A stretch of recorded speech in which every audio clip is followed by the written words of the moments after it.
I'm Rob with InXpress. I'm here with Matt Eich with Mule Resophonic Guitars. Matt's one of our great customers, and Matt is in Saginaw, Michigan, correct?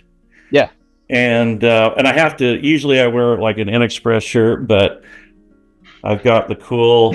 gotta represent today. The Mule Resophonic Guitars brand T-shirt, and So I like T-shirts, screen printed T-shirts, and I like cool ones, and so. When I saw what do you call it, Pegamule? Is the that what? Pegamule, yeah. Pegamule? Yeah, I thought, hey, that's really, it's kind of whimsical and funny, so I had to have one. So, Matt, introduce yourself. Tell us about, how you got started. Tell us about your company. So my name's Matt Eich. I own Mule Resophonic Guitars, and we're in Saginaw, Michigan. The type of guitar that we make is a resonator guitar. So the body, it's kind of like an acoustic guitar, but the body's made out of steel instead of wood. And it's old design of guitars they came up with in the 1920s. How did you get started in making metal guitars? I had lost my job at McMaster Carr in 2009. And so I was kind of wondering, like, what should I do with my life now, And then I saw this guy, his name was Kelly Joe Phelps, and he was playing a metal bodied resonator guitar. And that experience, like, that was the moment. And so I heard this one guy with this one guitar on stage. It was a spiritual moment. And so I left kind of wondering if I could make one of those. And I had never cut a piece of metal.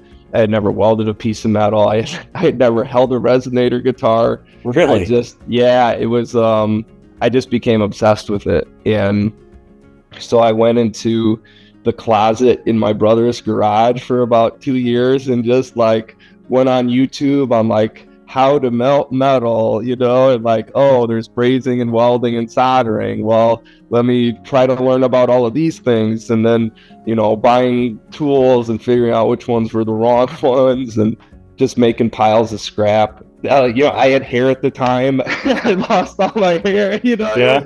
It was a really tough process. Now here we are, like, we've made from that time in the garage 13 years ago.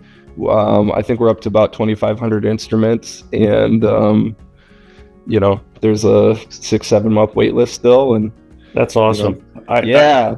I love that story. And oftentimes that's how, when I interview customers, that's the entrepreneur story, right? There's, Totally. if it's like every novel or every work of fiction pretty much has the same format.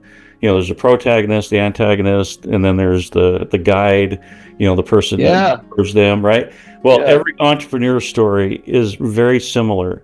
There's the inspiration, there's the problem, or to solve, or the way to make a better mousetrap, and then there's that period of just agonizing challenge, and then overcoming the challenge, resulting in the victory, and you see Totally. this that's born, and to me, it's always inspiring to hear that story. That's the American dream.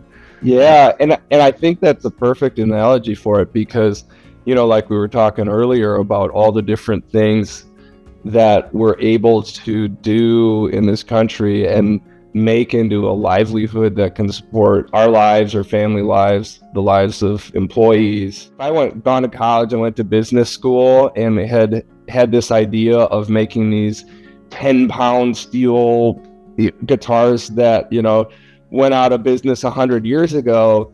Like, I never would have started, right? Because somebody would have looked at my business plan and did some market research or something and just went, no, it'll never work. You should open a guitar store or something, or get online and distribute things or whatever. But it was just the like absolute obsession with the process of figuring out how to do something. It was that pivotal moment where it was just like I have to do this, and I think that's the key to things. Anytime some younger person asked me for advice on getting into business, I was like, unless there's something that you can not sleep at night about, that you're obsessing over because you have to do it. I'm like, don't do it.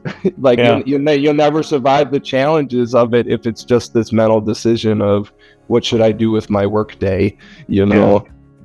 It's a whole different deal. Right. So, the passion and the really the why behind what you're doing is absolutely critical. Yeah. So, as we have worked together with InXpress, what kind of challenges have, you mentioned earlier the proactive tracking that we do, where Paige from our customer service team she'll call you and let you know, send you an email, let you know what's going on with the shipment before you've been aware of it. Tell us again how that helps you. So finding InXpress was really huge because, like, as a small business owner, like, I have 7 employees now. I think when I signed on with InXpress, I probably had 2 or 3. Mm-hmm. And so trying to figure out ways of, there's always going to be 20 plates that I'm spinning at a time. So if I can figure out how to get like one of those, and especially without having to hire a full-time person to do that, I was shipping the guitars, getting the labels. Anytime there was an issue, it was me in the morning calling UPS and going through the whole deal. And if it was a export, it was, how do I find a phone number for Switzerland? Oh, what time zone is it in Switzerland? Oh, they're on lunch now, and it was just this agonizing thing where now 4 hours of my morning is spent dealing with all of this stuff. And that was a hassle for me. But what I've really found is, the only way that you can establish trust with a customer is communication. And that means from the start, if they email you, if they get a response in 10 minutes, they trust you. Yeah. If it takes you a day, or a day or two, everyone's like, all right, cool, because it's about trust. I want to know that it's shipped. I want to know that it's being taken care of so I can watch it happening. So when there's an issue, as soon as there's an issue and Paige fires off an email and is like, hey, they're looking for this package, and that now I can say that to the customer. It's like, hey, there's a holdup at customs. This is why. I've forwarded the paperwork, it's processing. Now, if there is an issue, people trust me because they didn't know. Like, I was tracking every day, but I didn't see there was an issue. But then Matt saw that there was this issue, and he let me know that he's handling it. And the speed that you guys are able to do that and navigate those issues, like, for me, that carries over to the customer. It's not just this convenient labeled software. It's when there is a problem, now it's not a problem to the customer, because if I can solve that problem, we're good. It makes you the hero, right? And that's totally what it's all about. It's not about us being the hero. It's about you being the hero. You have the relationship with your customer, and our job is to empower you to be able to do that without it taking half your day. Because you've got guitars to build, right? And that's a great way of saying it too. And I've told the guys that too, is like, if there's mistakes that we've made with instruments, or if there's a mistake that happens in shipping, if there's damage or something like that, I tell them, is like, that is, I say exactly that word for word. I tell them, I'm like, this is a chance to be a hero. If something goes wrong and we do something they would never expect us to do to fix it, you have your broken guitar that you can still play, we're going to make you a new one, keep that one in the meantime, and then we'll ship you this one, and then you can return that one. No one would expect that. Right. Now we're their hero, right? And if there's a problem with shipping, and what you guys do is exactly what you said, I've seen that time and time again, is, hey man, there's a delay, it's being fixed, just wanted to let you know. I'm their hero, because there's no other company out there that's going to give them a heads up ahead of time. They're just going to kind of hang out and hope that it fixes itself. I think Will had a question the other day about how to have a customer, he's somewhere in Europe, and we were trying to figure out how to get, like, like, do we send them a return label through DHL or whatever? And we talked about it for about a minute and a half, and I told him, like, just ask Paige, because I knew, I was like, we spent a minute and a half talking about it. I said, you're going to hear back from Paige in a minute and a half with the answer. And that's exactly what happened. That reliability of there's a problem, it gets fixed. I have a question, it gets answered over and over and over again for years. It's like nobody's able to do that. So it's been awesome. Yeah, that's great. We appreciate your support and enthusiasm for InXpress. We're going to link your website, with this video so that people can check out what a resonator guitar is if they don't know, and have some exposure to what you do and your craft.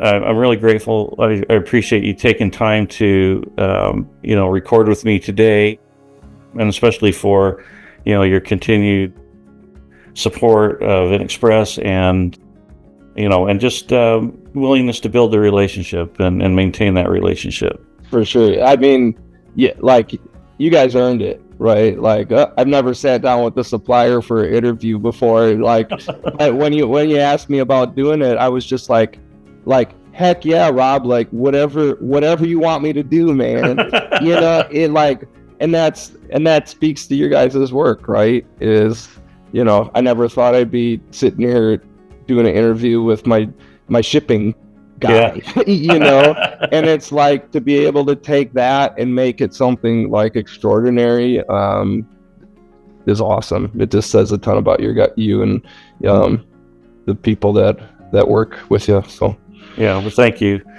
All right, well, Matt, it's been a pleasure. Again, for everyone watching the video, Matt Eich, owner and craftsman, Mule Resophonic Guitars. Check it out. The website's linked below. Look at their website. Get you a cool Mule Resophonic shirt, right, with a peg of mule on it. With a peg of mule. And also on your website, Matt, you have recordings of different artists playing your guitars. Yeah, totally. Like, so even if you're not into resonator guitars, if you're into music, just go to the music, the media, and then the video page, because our thing has always been, it's about the music, not the guitars. So it's all about, like, promoting the people who play them. So even if you're not a guitar player or anything, just go there and find some new cool musicians. So all right, cool. Thanks, Matt. Appreciate it very much.